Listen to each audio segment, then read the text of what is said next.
Ladies and gentlemen, welcome to the Above the Bar podcast, where each week we belly up to the bar with a new guest, find out what they do, who they are, and what makes them great. So sit back, relax, and enjoy.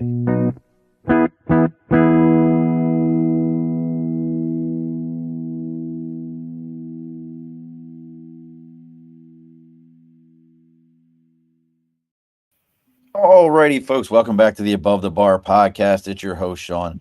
We have bellied up to the bar today. We brought back a prior guest, someone who I rely on from mentorship.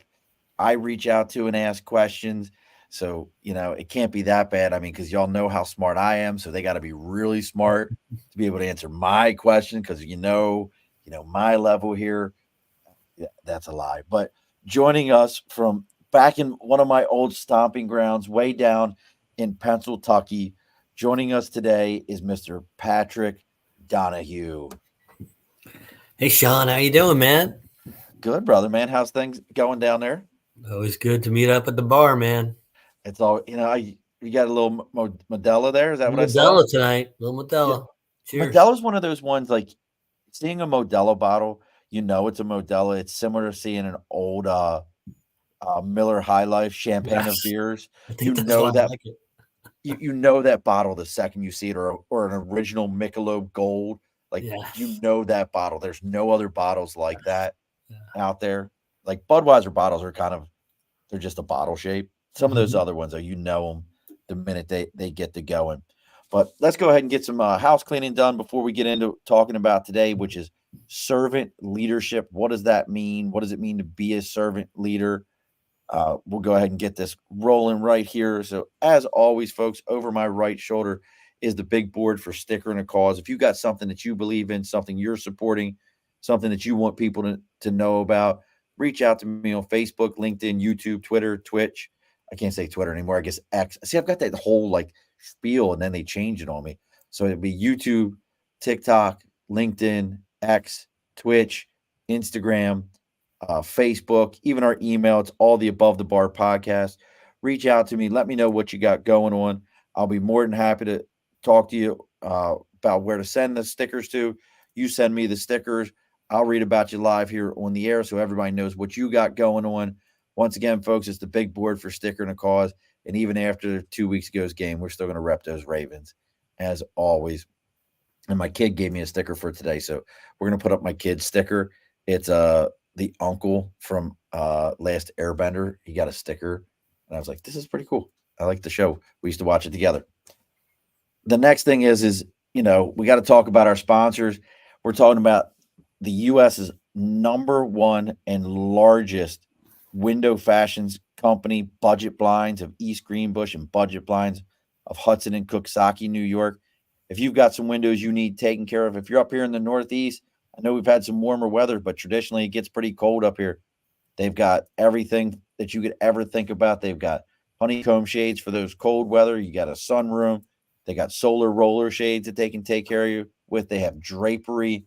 And this isn't, folks, when I talk about drapery with these guys, we're not talking about the going to J.C. Penney's like when we were kids, or maybe your mom went to Macy's or knew somebody that made them.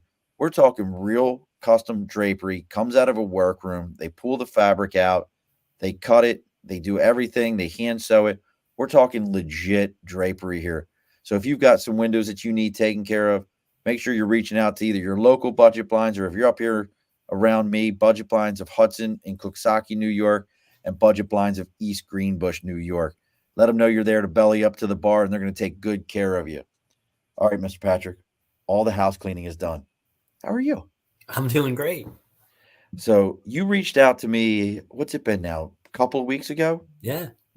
And you told me that you had decided, and make sure I'm remembering this right, that you had decided that you felt that you wanted to work less on your business, more on your on personal things that gave you personal satisfaction. And one of the big things was you wanted to get into teaching people about servant leadership. Now, Absolutely. initially, I told you I don't know what that is, and you explained it to me. But give kind of before we get into the nuts and bolts of this, give everybody kind of the Reader's Digest version of what is servant leadership. Yeah, let me go back a little bit. So I've always written these 10-year plans. So in 10 years, I wanted to be X in my career by 30, and then 30 X by 40. And then 40, I wanted to be able to leave and start my own business and have that, by 50 be really independent and only be working 20 hours a week. So all of those 10-year plans have come true. And now I work 20 hours a week. I've got lots of extra time. I've been doing lots of coaching and I love coaching, but I decided to give that all up because I feel like I can really make a big difference in the community by exposing the underserved communities, old people, young people, people who come from less fortunate home situations, and give them the opportunity and enable them to have better pathways. And my success has always come from being a servant leader, which has allowed me these freedoms from get. So, there's a lot of people, Sean, that will tell you I'm the hardest working guy in the room. Oh, yes. And I'm not that guy. I like to work when I'm working and be done. So I'm very proud that I only work 20 hours because I'm productive in those 20 hours, but I'm not I'm going to outwork everybody 68 hours a week because there's too many things in my life that I would miss if I did that. And because I've been able to do that and afford the life and not be a master to money anymore, being served to money, more be the master of money. Now I'm able to say, all right, really, what could I do with time? All that time that I got back. I'm 56. I got 40 years left, and it's go time, right? Really, to spend time being a true servant leader, which is if I'm not serving myself, which most of us have to do so that we can afford to live. If that's not as much of a priority, what could I do to make an impact on my legacy? And so the impact that I want to make is really help less fortunate teens find their path, get career counseling, learn what college is all about, learn how to make a living without college, to be able to talk and hold the door for someone, shake hands, look them in the eye. So we're building this Achievers program in our community. And now I'm spending as much time talking about that program with companies to see if they have a foundation, if they have a match, if they have employees who want to contribute, because their people might not have time, but they have resources to help our community. And I think everybody believes if we can get to kids earlier and put them on the right track, they're better off. If you surround yourself with 5 kids that smoke, you'll probably smoke. If you surround 5 kids that sing, you'll probably sing. 5 kids that go to church, you'll probably go to church. Well, if you surround yourself with 5 achievers, you will achieve. And so we just need to teach kids how to, come every week, invest in themselves, turn down the noise of all the distractions that's pulling them away from bettering themselves, and then putting them in front of other people who want to help them as well. And I wanted to go back to something you said, though, talking about the if you listen, if you're around 5 people to do this, you're around 5 people to do that, what's going to happen? That's mirrored neurons. Have you heard about that? The study of mirrored neurons? I probably learned about it maybe 5 or 6 months ago. Really was an eye opener to me. I don't know if you know enough to talk about it or at least explain to people what mirrored neurons are. I mean, I've read about it like you have and understand the concept, which is, again, if you're just going to reflect on what you're seeing and what you're doing, and you're going to act in a certain way, or that's what's appropriate, because we're symbiotic creatures, right? We're more about collaboration than anything else, and that's what draws the human spirit and evolves the human spirit beyond themselves, is when we collaborate and work with others. So whatever our common cause or common action is, the mirror neurons get inspired by that activity that other people are doing. And so that's what we normalize. And then that's what we do. And you see it in everything. So you're probably seeing it in your business now, when you talk to other owners who do what you do, that you act and behave more like them today than you did a year ago. So Well, absolutely. It's funny, as we're going through this whole servant leadership conversation. And folks, if you want to know what Patrick's got going on, I will tell you the best place to find him is on LinkedIn, and it's Donohue, but it's Donohue. There's no A. It's not like Phil. It's Don. This is the other way. But I found myself, I joined a group here locally. It was Albany Executive Associates, because I was like, you know what? First meeting, I was invited by a business owner that I knew. The first meeting, I sat next to 2 small business owners, and I thought about it. I'm like, I don't want to go to, chamber can be fun and there's a lot of good chamber events, but a lot of times chamber is the bank, the insurance company, the financial broker, all those people, they send a representative. This was more, yeah, some of the folks are there, but a lot of them are small business owners, serial entrepreneurs who I wanted to be around because I needed to change my mindset.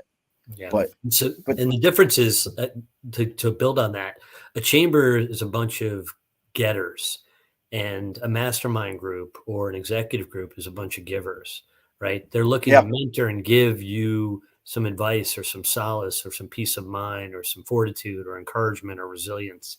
And they get from giving you, not getting. Where the chamber is, I just was at a networking meeting and I dread them. People said, "Oh, do you do a lot of this?" I said, "No, I don't do any of this." And they said, "Why are you here?" I said, "Because I know this is a group of givers. I know the organization is a bunch of givers, and I know that it's worth giving to them because that's who they are, and it'll resonate. They're not there for the ask, and the chambers is there for the ask, and an executive group is really there for the give." that's a great way of looking at it. Even I'm just finishing, I'm almost done it. And I Patrick knows most of these things about me. I listen to a lot of books because I'm always behind the wheel. So I'm almost done the 24 hours of having Napoleon Hill's Laws of Success read to me, which is a long, like I can't even begin to explain to you how long I've been in this book. But one of the things, oh, excuse me, that he really talks about that kind of, you got to remember this was a book written by a guy who fought in World War One. This isn't like one of these new, This ain't a Twitter guy. He would never have right, made it on Twitter. Everything right. takes a long time for him to make his point. Oh God, because before it's over, he's telling you stories about things that are completely irrelevant, and but you listen to it, and one of the things that really he's in the golden rule at the end of this, and it talks about it, and I think this feeds into your need to teach people about servant leadership, is he talks about how the theory of the golden rule. This was so mind opening to me today, that the golden rule is based on the same theory as an eye for an eye and a tooth for a tooth. And I never heard it that way. Somebody say, because he says it, he's like, look, the idea of the golden rule is treat somebody how you want to be treated. So you have that interaction. Eye for an eye and tooth for a tooth is if you treat somebody bad, they're going to treat you bad right back. And I'm like, I never saw it that way. But it kind of your idea of helping people and helping others, you know, you're being a giver. It's not your goal is to get something back from it, but you will. The energy that you're putting out, you're going to give back. Yeah.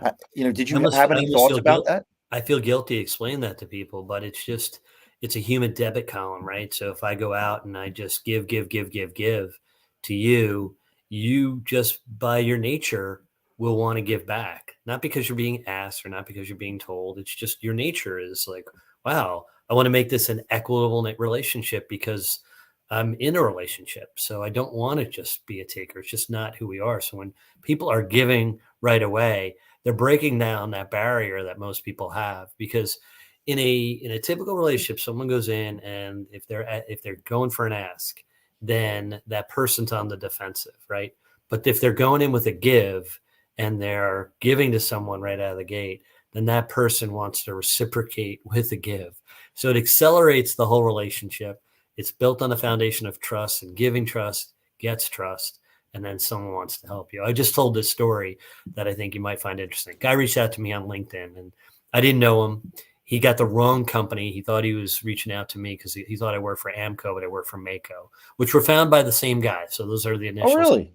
Anthony I A. didn't know that. Martino is Amco, and Martino A. Anthony is Mako. One did transmissions and one did auto body repair. I worked for the auto body repair one.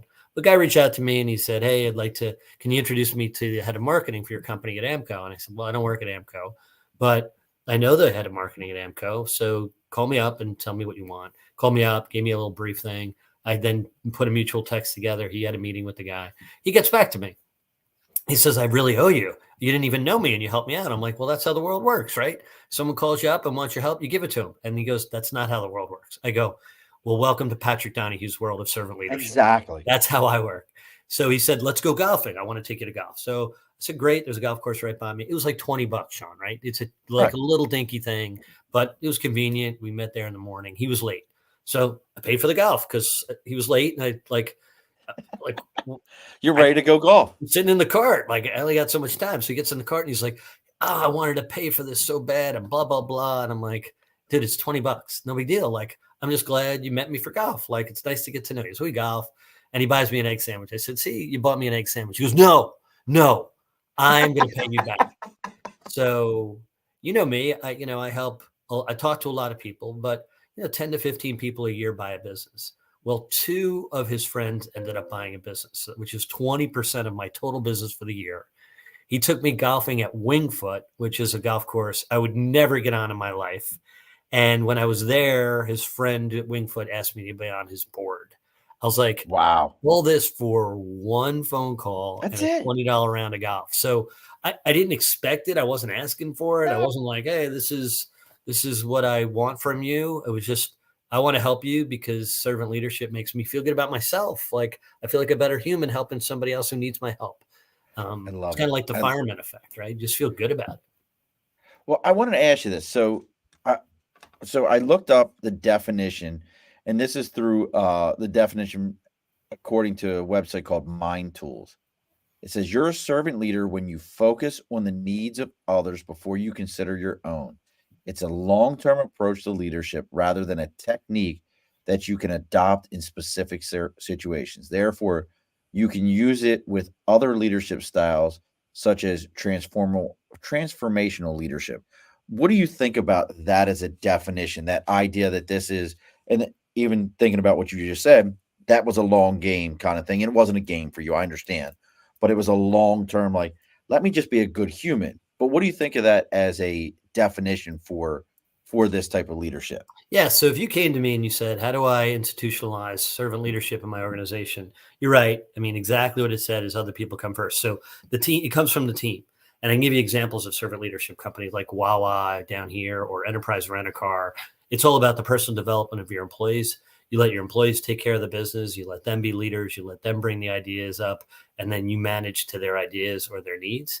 And that's a servant leadership company. So decentralization of your organization that empowers employees to help you make the decisions with an overall theme of where we're going, right? So if I say, hey, we're $1 million company looking to get to $3 million in 10 years, and I want you to be a significant part of that, let's figure out, what your tactics and strategies are there, and then let you go with it. So I had a guy who did exactly that. He, the Mako guy, Anthony A. Martino, he hired me to build this national account department, and they were doing about $1 million a year. And he said, I want to get to $30 million in 10 years. And I said, okay, great. So, I came up with a series of ideas and I presented them to him. And then he would say something to the effect of, that's the dumbest, an F word idea, fill in your favorite I've ever heard. But if you think it's a good idea and you're willing to base your family, your life, and your career on it, because I will fire if it doesn't work, then go for it, because you're putting my business in jeopardy. So I had scoped out a project that was going to do $10 million, right? So we were doing $1 million in national account. He wanted to get to 30. I had a $10 million client, but this client was in bankruptcy or on the verge of it. And if they didn't pay it, we would be out $10 million. And the entire profit of the company was $15 million. But he was willing to take that bet because he wanted to get to 30 million, and he trusted that I wouldn't put his whole company in jeopardy. And so fast forward, we did the 10 million. The next year we did 20 million. Today, Mako National Accounts does 260 million out I'm of about to that. say, I can't even imagine what that number is like. It's incredible. And it was all based on someone being a servant leader saying, I'm going to allow you, to act like an owner, get your big boy pants on, put your career in jeopardy if you fail, or make a ton of money if you succeed. And so I felt like I owned that division, right? So I went out and did it, and I was the beneficiary. And that's why I can sit here now, because it funded owning my own business. I mean, that was my success because someone gave me that chance. And I can give you example after example of my career of servant leaders and examples of what people can do if they want to be better servant leaders in their organization. And here's the end game. If you want people to be super vested, if you want people to be more trustworthy at work, you've got to put them in leadership positions. You and I talked about, when you were talking about the military, commander intent, right? So Yep. The goal was take the hill. And then the initiative was taken on by people in the troops. Am I explaining this right? Yep. Right. That's it. I don't care how you take it, but take it. So now you've empowered your leadership to make decisions, right? And there might be 10 different ways you have to do it. You might try 3 of them before you figure out how to do it, right? Right. And the casualties, the costs, whatever are the ramifications. But that's the failure and success of war, right? And that's what happens. Well, businesses are very similar. And if you want your people to really be vested, if you want people to care about work, if you want your people to go to work every day and alleviate some of the stress on your life, give them responsibilities, give them commander's intent and purpose, and let them designate their own decisions. And you will see how vested people become in your company. Now, why I do that? I do that because I believe in it, right? I think people are at their best when they're in control of their destiny, even if they're in my organization. I don't think they're going to go far off the rails because I'm in tune with what they're doing, and I can, probably throw them a lifeline here or there in the organization. But at the end of the day, if they get it right and they're empowered and they say, "Hey, Patrick, I'm good, man. Give me some space," then I'm home for dinner with my family. I'm out on the beach by 2 o'clock in the summer because I've got a great team of people working. And some people might say, well, that's not fair. The owner should work hard and everyone else. I'm like, no, like my belief is you've got a job and Right. I own the business. So Steve Jobs, when he had Apple, wasn't out there making iPhones, right? That's someone Right. else's job. And I think that's what really helps organizations grow when you empower people. And I believe it. Absolutely. And Shane nails it. Find your people's talent and nurture it. Let them grow and take on more. People want to feel like the term that I hear often is entrepreneur. That's the new term, entrepreneur. It's kind of being able to say take ownership within the business, build your personal brand of who you are. And I love that mindset. Um, for you though, where did you learn servant leadership? Where did you do you feel like it was something that you were already doing and then somebody labeled it? Or is it something you had to discover on your own? I think it started when I was playing sports. It just goes all the way back to being a leader in sports, and everybody had their job to do, but there had to be one voice. And I was probably just the most outspoken person. I've always been someone who's people follow, so I think if you want people to follow you, you better give them all the power to do it their way, just with what the mission is. So I think it begins with sports. And then there were so many people that just really embraced it from early on in my career, and people who were all about just letting go and letting me succeed. And I just was more successful when I worked for people like that. And then when I was in cultures where that wasn't the case and they were managing me, which most 80% of companies are not servant leadership companies. I They're would agree. they're manager led companies, right? Here's the objective. Here's how you're going to do it. Stay in your lanes. Like, follow this process, do this now. And they're calling you up and beating you down. Whenever I work for someone like that, I got my Irish up. I just battled back, and I wanted no part of it because, I was young and I thought everyone was dumber than me, which I realized that was a dumb idea. They were not, but they just weren't willing to trust me. And if someone wasn't willing to trust me, then I didn't want to be in a relationship with them. And so work is a relationship. People say to me all the time, it's just business. I'm like, what's the difference between business and relationship? Well, like business is business and relationship's a relationship. I'm like, so you spend 80% of your time in a relationship that's worthless?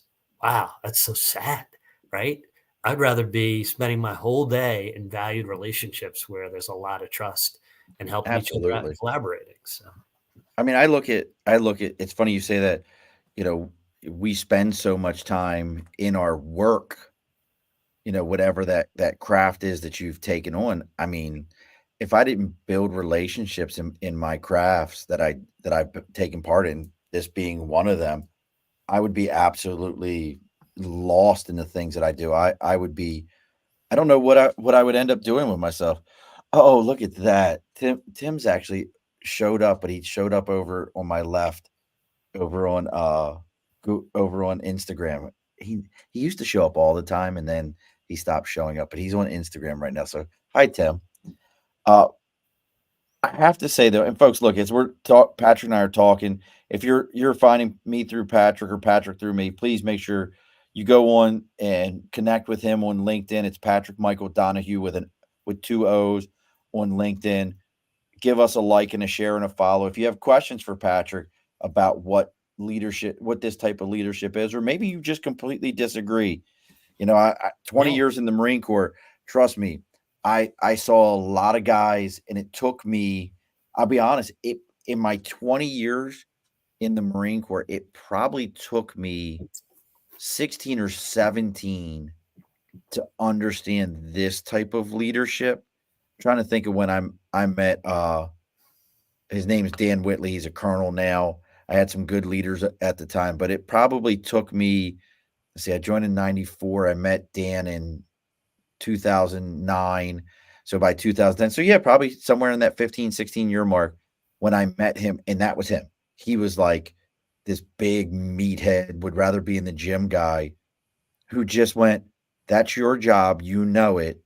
Go do it. Very Dale Carnegie, if you look into Dale Carnegie kind of mastermind stuff, where he was like, I, I don't know engineering, but I know how to find good engineers. He was the same way. And that's kind of what I'm hearing from you, Patrick, and correct me if I'm wrong, is as a strong leader, I need to know what you do. I don't need to know exactly how you do it. Does that make sense? Yeah, absolutely. Yeah, there's a guy who, when I started doing that go back to that story about the 1 million to 10 million to 60. When I started, I tried to hire this guy. We weren't doing much business. And he's like, nah, I'm not going to come to this company. And then I hired someone else, and that guy went on to start his own business, which is, that's my thing. So I totally love that. And the other guy came back, and we worked together, and he was my sidekick. And he would walk in my office the first couple of years and say, here's the problem. What do you think? And I'd say, why don't you try that again? And he'd be like, oh, it's so annoying. And he'd come back in. He's like, here's the problem. Here's what I think I should do. I go, try it again. You come back. He's like, here's the problem. Here's what I'm going to do. And I'd be like, good luck. Great. Thanks for letting me know. And, some things, most of it was right on, but trust your instincts, So fast forward, when I left 1 to 60 million, he's the one who took it in the last 12 years from 60 to 260. That guy. That's awesome. And, he manages the same way. I call him the cat. Like, people who work for him, they're like, man, I never know what to say to him. I'm like, he's a cat. And they're like, what do you mean? I said, you scratch my back and I scratch your back. And they're like, yeah. I go, okay. And then there's a cat. You scratch the cat's back, and the cat looks back at you and says, you're welcome. Like, he's that kind of guy. He's just like, he's indifferent, and you just got to understand who he is, but he gets it done. And I get it. No, I completely get that. I love it. So moving into this new passion of taking this type of leadership and teaching it to folks that maybe traditionally haven't seen this level of leadership. To them, leadership has been either, I've told you what to do, I don't understand why you're not doing it, you need to go do what I told you to do. And they've fought against that. They haven't been mentored by their leaders. How are you starting to approach people and change that mindset? Because you're talking, let's be honest, Patrick, we're not talking, you know, like you said, people who've been underserved, underprivileged. Leadership to them for 9 times out of 10, again, has been go do what you're told to do. So how are you teaching this to them? Yeah. So let me give you 6 things to write down. Anybody who's out there listening saying, how do I enact a servant leadership plan? First, I don't have a you're pen.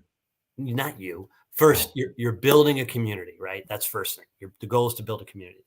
In order to build a community, the first thing you want to do is listen to your employees. So find out. I'm going to give you examples of all these.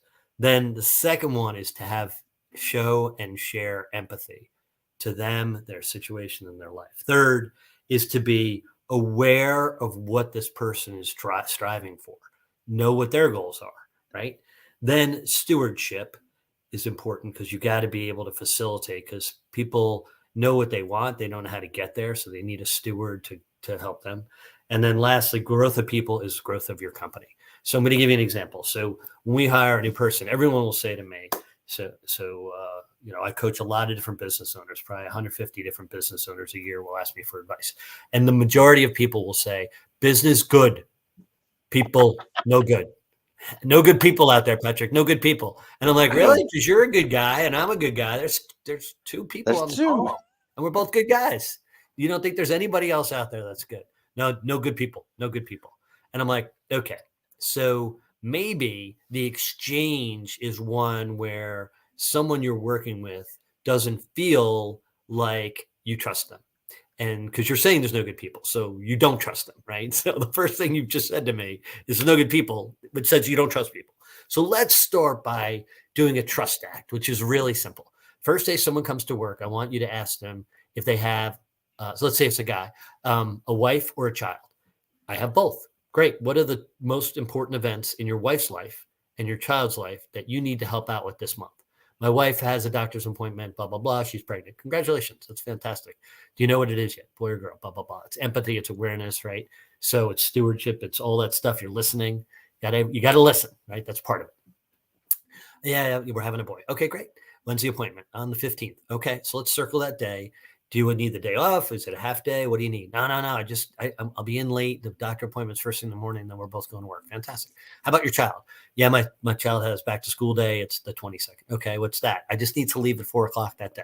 Great. So we got these two things circled. Can we build the rest of your schedule now, or is there anything else I should know about before we go on? Now, this is the first day at work. The first thing you said to somebody was you've shown that you're building community. You've shown that you're listening. You showed empathy. You showed awareness, and you showed stewardess because you're like, I'm going to show you how trust works. And so you've just grown your company by making that person aware that you're a better person than they probably ever work for. Because how many people out there that are listening had a boss that the first thing they asked was those questions? Oh yeah. Probably No, not too. nobody. No, it's very unheard of. So Very now unheard. I'm a servant leader, right? I took care of you, Sean. I prioritized your life. Now let's go to work. Now, are you more motivated to work for me than anyone else you've ever Hundred worked for? percent. And will you 100%. probably work even more hours knowing that you're treated so decently and prioritized? Yeah, and you know what? The other thing that you're not even making aware, and I hope some folks are seeing this, is as a as a leader, by making you tell me those things and giving them value, you put them on your calendar, and now that they're on your calendar, I can actually like, hey, I know he's going to be late these days. Instead of you the day prior saying to me, "Oh, hey, boss, I'm going to be late tomorrow, and I've already booked you for work that I need to get taken care of." You're actually making your own life a little bit easier because you don't have to deal with that stuff. Yes. That's huge. That's Yeah. huge. And think about like the stress someone has. I've got this appointment. I got to serve two masters. I know my boss isn't going to like it, but I really should go to the Got doctor. to be done right. He's struggling and I don't want to ask, blah, blah, blah, blah, blah, blah, blah. Like, so what do? You wait till the last minute, you come up with some cockamamie excuse, and then it comes off weak. And then you get defensive if your boss get mad because you're late. Cause you come in and you're like, hey man, I had to go to the doctor with my wife. Like, all right, but I asked you in the beginning of the month if there's anything we had to take care of. Why didn't you just like, let's do better. Right. So again, you're going back and like you're retraining. That's the stewardess, the stewardship part of it is like, how do I educate you on how we're going to have a better relationship? So I call it loving the unloved. If you really believe there's no good people out there, it's probably because, like, if there is bad people, it's because they haven't felt enough love. And so Never your really. job, Sean, or my job is to love them more than they've been loved. And if they've never been loved, even a little morsel of love is going to be more than the unloved person. And they're going to appreciate you more because they haven't experienced it. Now, do I think people have gone through their life unloved? No. But if you believe that there's nothing but bad people are usually less loved, in my opinion, right? And people Well, the who other are side is that's shown what you're love, going to draw to yourself. You're going to if you believe that everyone out there is a bad person, then the energy you're putting out, you're going to draw that to you. yeah, You're going to draw that type of person into you because that's what you're putting out into the world. Y'all can call it voodoo, you can call it anything you want, but I'm telling you, if I karma, karma, if you're miserable, miserable people seem to always hang out with miserable people people who call themselves poor, which I honestly believe is a mindset, will always be around, guess what? Poor people. If you say to yourself, which I've done with myself, that's why I know Patrick, hey, I want to be around successful people. I want to know what it means to be successful. That's how I end up with people like Patrick in my life. This makes perfect sense to me. And if you give that, I don't even know, you really didn't say it, but you kind of did. You've created loyalty in this person that it's it's hard to break that. You've told me some other stuff that you do as a leader, um, when it comes to, just giving gifts to people that I always thought was very interesting, from you. And look, there he is, folks. It's Tim Sokol. He's a small business owner also. He said he had a boss that told him to just shut up and get to work. But it was hard to talk back to my dad. This was all great advice, Patrick. Empathy is key. I, you know, I want to go to empathy for a second. How do you help people to be empathetic and not sympathetic? It's a good question. I think you just need to be aware of what people have going on. And then at the same time, we all have stuff going on. I think that, I heard you. I understand what you got going on. I empathize with you. And now we've got to go move on in life, right? Because you have to have mastery over your stuff. And your stuff isn't always good stuff. It's also bad stuff. And, the seed of failure or the seed of difficulty in life gets planted in the earth with fertilizer and grows stronger. So I tell people, listen, I get it. I've been there, done that. I've had a lot of things that stand in my way in adversity, but that's what makes it good, right? That makes you understand what good tastes like because you've had the bad taste too. So empathy doesn't mean like, hey, I'm going to collapse under your, situation. It means I got it. I know where you're at. And here's what we're going to do to move forward. So, but I also will tell you, this is the number one gift I give every day, like to make myself feel better is I go hold the door, not just for the person behind me, for the person across the parking lot or all the way across the room. And I'll be standing there for a long time. And I always see people do the shuffle, right? And they'll be like, thank you. And I'll be like, don't rush. I got all day. And the next person will come in and they'll be like, oh my God, I thought you were holding for them. Thank you so much. And I'll be like, no problem. And then the next person will say, thank you so much. You're going to be here all day. And I said, well, I just met 3 people and I spent about 20 seconds of my time and they all think I'm a better person because I held the door. Like someone usually says, you must have a nice mom. And I'm like, you give my mom credit for me holding the door? That's nice. I don't see her holding the door. No. No, but it goes so long and not just like, oh, the person behind me. So I put my arm out, right? Literally standing there waiting to meet you. Like, you're more important than me. Go ahead. Like people it's remarkable how people react. And I get such a kick out of it. So now my kids, when we go out somewhere, they'll go grab the door because they're like, I know he's going to hold the door for a lot of people. So I might as well get the credit. That's kind of how they think. Now they're trying to steal your thunder. So what has been then, knowing that this is your goal is this servant leadership piece. And again, folks, if you're just joining us, we've got Patrick Donohue. You can find him on LinkedIn, Donohue with 2 O's in it. His goal is to train people in servant leadership that have maybe never had this experience, don't understand what servant leadership is.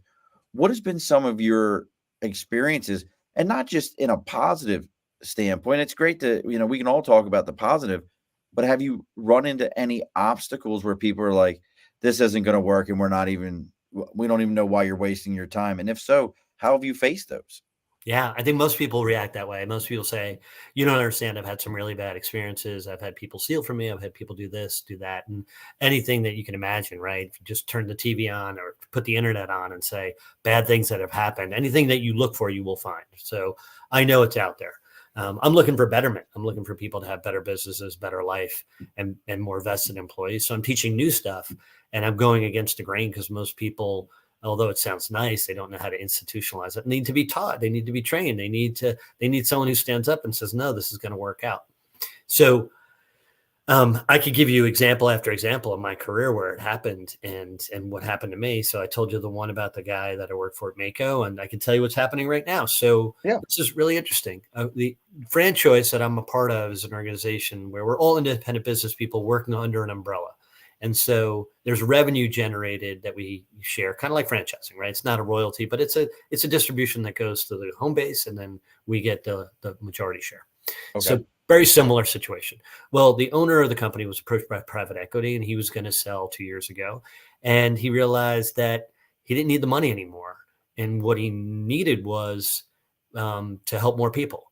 And the people who made him all the money were right in front of him. So he turned around and he started selling shares to us. And in 2 years, we own 51% of the company in 2 years. Now, you say to You yourself, well, personally, or the employees? there's 100 people that we're not employees, right? We're independent business owners, Okay. but there's 40 stakeholder shareholders now who own 51% of the company. Wow. And so that's the same thing with Wawa, right? They want to have an ESOP, which is the employee ownership of the company. UPS distributes a lot of shares. Like there are Yeah. companies that's super important.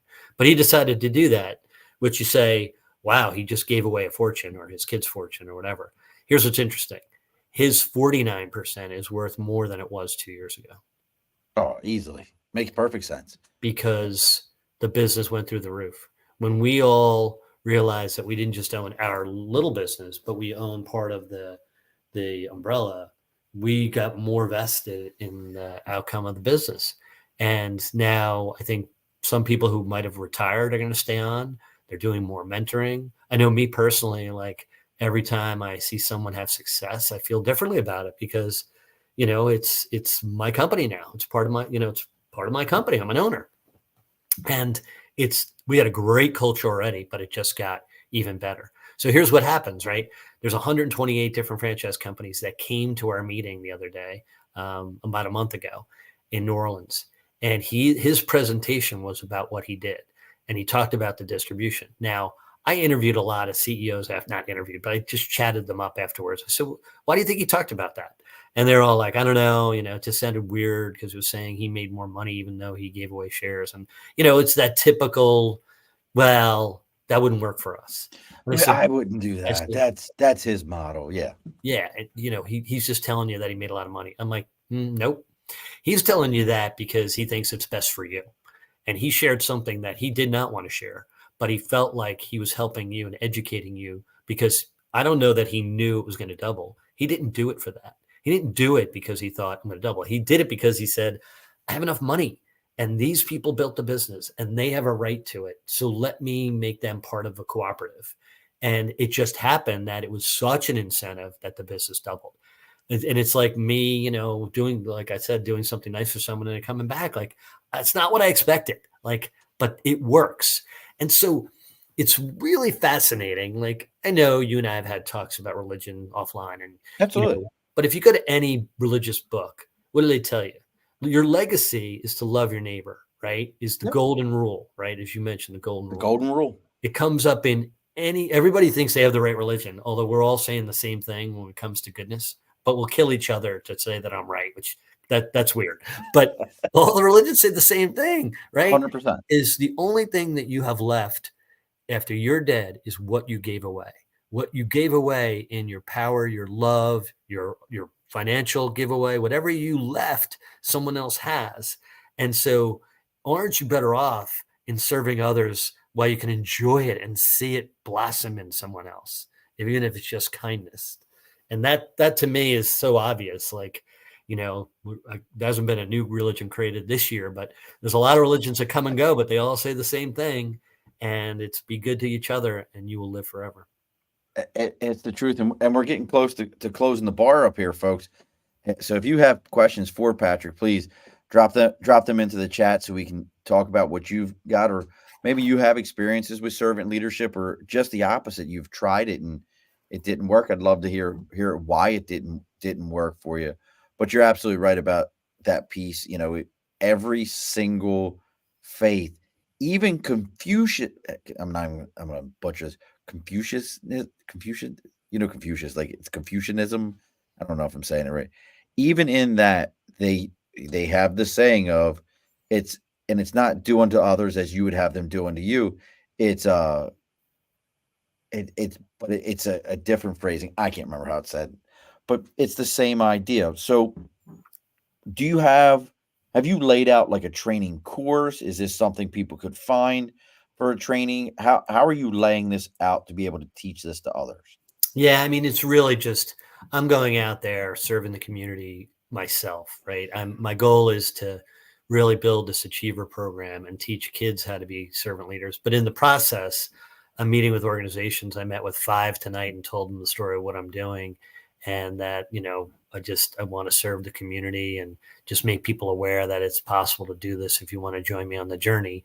And people are like, do you want money? Do you want my time? Do you want my people? How can I get involved? Right. Because they're seeing that I think we're all starving to do good for the world. And so, I talk to them when I'm there and I say to them, I'm a big believer in servant leadership. If there's anything I can do to give you free coaching on your business, I'm available. And me, anyone who calls with a business, whether I've worked with you before or not, I'm more than willing to spend an hour giving anyone advice and coaching them through it. Now I'm going to take kind of a left turn on this for a second. Now I love the idea of servant leadership. I have an answer in my head, but I want to hear your thoughts. Can is it what's the downside? Is servant leadership too soft of leadership? And what I mean by that is, are we as leaders, not necessarily pushing people that old school mindset, of I've spoken, go do it, and then you can come talk to me afterwards, and I'll explain to you why. That was the original leadership I was taught in the Marine Corps. Was you're given an order, go execute, and when we're done, you can come back to me and I'll explain to you why. But for right now, I don't have time to explain it to you. Go execute. Are we doing a disservice to people that they aren't learning to just execute what's given to them before it has to be explained? Good question. So the first thing I'll tell you is when you come to a crossroad, don't turn left, like you just said. Turn right because you can't go wrong. Someone Oh, said that to me once. Always oh, turn right because when you turn right, when you go to the right side of things, you can't I go wrong. got you. I get you. So I love that. But and that is relevant to this conversation is that if you believe you're serving your people and they're abusive to it and they're not performing, then you've got to make a decision, right? This is trust. It's mutual trust if it's not working. But let's take an example of trying to achieve a goal, right? So someone says, maybe they're late for work and you sit them down and you're like, you're late for work and you're getting docked an hour, right? Or you say, hey, what's going on in your life? Because you seem to be late for work. And so it could be a number of things. It could be that you're arrogant and you think you're more important than the team and we should wait for you. That's a problem with me. You could be ignorant. You could not know that you're late and what it does to the team. Or you could be someone who's got something going on. What is it? And how do we fix it? Right? You've got 3 things: arrogant, ignorance, or you got something going on. And so Arrogant, ignorant, or error. Like we what's could that? do arrogant, ignorant, or error. Yep. Look at that. So Look at that. I've so made that up for you. Yeah. So if someone's got a problem, then they say, hey, here's a problem. All right, you got to fix that. Right. So how are you going to fix that? Because you're affecting the team and they think you're arrogant or ignorant. And that's not good because they're not empathetic. They're not your leader. I'm your leader and I'm empathetic to your situation, but we got to fix it because I'm not sympathetic. It's got to change. Right. And then what's your course of action to fix that? So you're giving the person the course of action. Let's give another example. Someone comes in and they have a goal, like a sales goal, right? You have a salesperson. Let's say you hire a salesperson in your business, and the goal is for them to produce $300,000 in sales, and the net profit is going to be X percentage, 25%, whatever the number is, right? So they've got 2 goals, and you're like, okay, so how many customers do you need to speak to? What's going to be your close rate? Like you let them tell you, I can hit this goal if I have this many people to talk to. I have this much time to talk to them. I've got, if you give me the tools, then I can do it. Right. Okay, great. So let's set the plan in motion and then let's measure it. So you're allowing someone to say, I can do this if I have this. Your job is to give them tools to go do the job. I need a shovel to dig the hole. Right. If you give me a spoon, I'm not going to be able to dig the hole. So that'll take longer. So you got to have the tools to be able to do the job. So if I give you the tools and you say you can do the job, we have an agreement, right?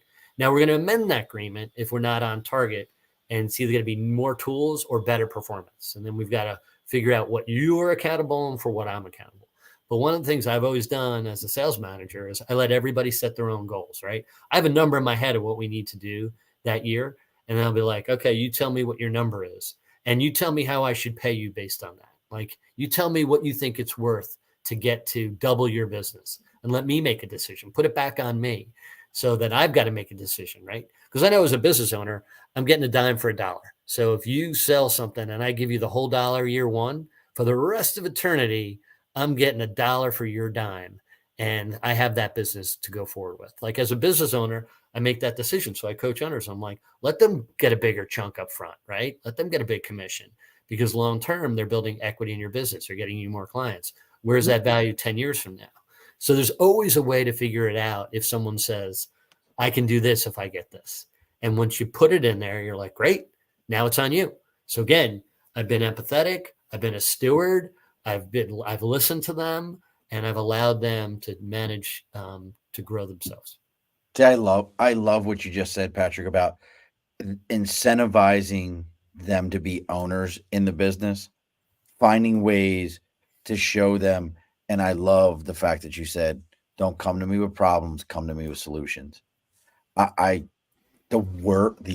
by far the worst Marine leader I ever dealt with, by far, leaps and bounds the worst, still gave me that piece of advice of, don't come to me with problems, come to me with solutions. The guy Tony Martino I worked for, he said, thanks for cleaning my glasses. I go, what? I don't even know what the hell that means. Yeah. So if you're cleaning glasses, you're helping them see the problem. He's just like, so what? That's about 20% of the value of why I hired you. I can see it. You just gave me, you just pointed it out again, but you didn't show me. But it was a weird analogy. You used to always say, don't clean my glasses. Like it though. I like that when I thank you for cleaning my glass. But now I also like the incentivizing. So I do that with my son who works for me. It's okay. We need Google reviews. Google reviews are important to us. Yep. I know financially that incentivizes him. Okay, for each one of those, it's $25. Yep. So he's going to make sure he gets to the point, like some of our clients are a little older. So he gets to the point where he's like, let me show you how to do this. Yeah. Go ahead and do this. He walks them through the steps, and they think he's the greatest thing since sliced bread. So kind of you to show me how to do it. Yeah, my grandkids won't do that, but you will. Right. You showed me how to do this. Yeah. Now, honestly, he's getting $25 out of the deal, and he knows what the deal is, but I'm okay with that. So where does it, in that ownership piece for a second, giving them ownership, do you ever draw the line though? And what I mean by that is where you also have to let them know, hey, you've done an amazing job, but at the end of the day, this is still mine. Like, how do you make sure in that servant leadership mindset that they understand it's not about me, it's about you, but at the end of the day, it's still, I got to sign the checks. How do you go about that in servant leadership? I mean, I think about it all the time in different ways, and I try to give different examples. So I'm going to give you another one. So we were coming into the playoffs. I was coaching a basketball team, and I've got one guy who runs through the wall, right? And it's so interesting because people would be like, oh, you don't want that kid. He can't concentrate. He can't this. He's not a basketball player, blah, blah, blah. I'm like, all right, give me that kid all day long, right? Like, I want the guy who runs around with his head on fire, and I can manage that, right? So he's like my guy, right? I love him, and everybody now loves him. It's like, oh yeah, he's a great basketball player. I'm like, really? Because last year you guys told me I shouldn't take him. That's kind of interesting. But the team recognizes that he goes as hard as anybody. And we were talking about, conviction. I said, you're talented, but you need conviction in life. You need perseverance. So would you guys all agree that he is ranked number 1, 2, and 3 out of the 11 of you as far as perseverance and energy? And they're like, yes. I said, all right, great. So I stood him there and I said, tell me the next tell me the person who challenges you the most out on the court. And he said, this guy. And then that guy picked the next one and the next one. Now, the other players start saying, wait a minute, I work hard. I go, hey, this is your team. This isn't my opinion. This is like servant leader, right? Like the team's speaking, like the tribe has spoken. and someone yelled out, "Hey man, Mason's head of household. You got to listen to what he said." And then you got to listen to the next guy. So it was getting tribal, right? It was like, hey, Yeah. your peers are speaking. So even with your own team, right? Going back and saying, who do you guys think is performing? Who do you think deserves the recognition today for this, this $10 trinket, whatever? Like there's so many ways to do it, to take the pressure off you, to get to people to perform better. So then we did that. And then we went back and practiced more. Well, guess what? There's 11 kids. Guess who worked the hardest in that group of 11 kids? Well, 10 probably and 11. that's 10 and amazing. 11 outworked everybody. They were so offended. They were so mad. They were so incentive, right? I could have said to all 10 of them, you guys don't work as hard as Mason. But instead, they were ranked by their peers, right? And so as a servant leader, it's like, listen to the team. Like, this is what you guys are saying to me, is how you feel. That's such an interesting approach to kind of make them kind of go, look, I'm not the one saying it. These guys are. They're owning up to each other. I love that. Again, folks, if you're looking to see what Patrick's got going on, I'm a testament alone that if you pick up the phone and you reach out to him, or in this case, LinkedIn, Patrick Michael Donohue, 2 O's on LinkedIn, and you send him a message that says, Patrick, I got a question. I heard you on the Above the Bar podcast, and I got a question. He's going to answer you. Don't be surprised if he doesn't send you his cell phone number and go, well, call me in about 22 minutes, because he'll have it, like his schedule's pretty rigid. Call me in 22 minutes and 30 seconds, and then I'll answer the phone, because he's got things, and he's going to answer what your questions are. Do you have anything coming up, Patrick? Are you still doing your Monday? What was it? Every Monday you were doing a talk or something like that? Do you have anything coming up? LinkedIn, I'm putting out stuff every week. I always got a quote out there, and I always have a short video to inspire people to think about things in a different way. It could be it could be a regular inspiration, goal setting. It could be, I was talking about AI and the impact on small business this week. So it's always something that I have new content. They're only a minute long, so I keep it to a minute. I'm coming up on my annual conversation at SCORE. So SCORE is a national organization of volunteers that offer free mentoring for business owners. It's an amazing organization. You just ring them up and they set you up with mentors who are people who have plenty of time to guide you in whatever needs you have in business. I'm a content expert for them, so they have me do a presentation every year about the mindset of an owner, of a successful owner, and what separates a successful owner from an unsuccessful, because it is a mindset. It's a decision to be successful, just like it's a decision to be happy, right? I'm going to decide to be happy. I'm going to decide to be successful. And then how do you do it, right? Once you made that decision. But you don't have to wait. My number is 610-551-9619. And if you want to call me, I will certainly get back to you and set up a time to talk. So, this goes international, right? Just making yeah. sure it goes in. Okay. And it's SCORE, and make sure I got the right spot here. For SCORE, it's SCORE.org, right? SCORE.org.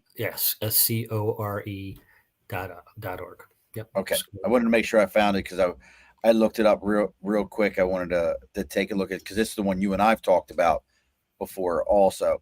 Now, I know Nate's out there. He just dropped a heart for us, or a like. So I'll do this for him. After you've given, we'll go with basketball for a minute. What is the go-to meal after a basketball win? What do you have? Like, hey, I'm taking the team here, and why? Yeah, it's always pizza, because just that's what they devour and that's what they love. And there's always the place we go to. The place we go to. What? What's the spot you're going to? We go to Dominic's Pizza in Chalfont, Pennsylvania, and right next door is called the Side Door Pub, where all the parents convene.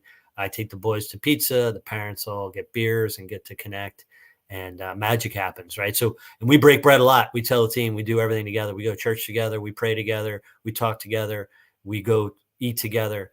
We do everything as a team for 100 days. That's our MO. I know the Side Door. I know Side Door, and I probably have had Dominic's Pizza before. I'm trying to think. don't know if I've been to Dominic's, but I definitely know the side door. Not gonna tell you why, but I do know it. Cool. Years of being down there. Yeah, Alrighty, folks. Well, look, as I always say, if you're finding me through Patrick or Patrick through me, please take a moment. Make sure you give us both a like, share, follow. It may sound cliche, but it's that important to us. This is how we get found. This is how people know his messages out there. This is how people know my messages out there. Taking this just a moment to make those things happen. We're on Facebook, LinkedIn, YouTube, X, Twitch, Instagram, TikTok. It's all the Above the Bar podcast. All those different things that are out there. Make sure you're joining us next week. We've had a lot of different service members, a lot of Marines, a lot of sailors on, but we have next week. Her name is Heather Burt.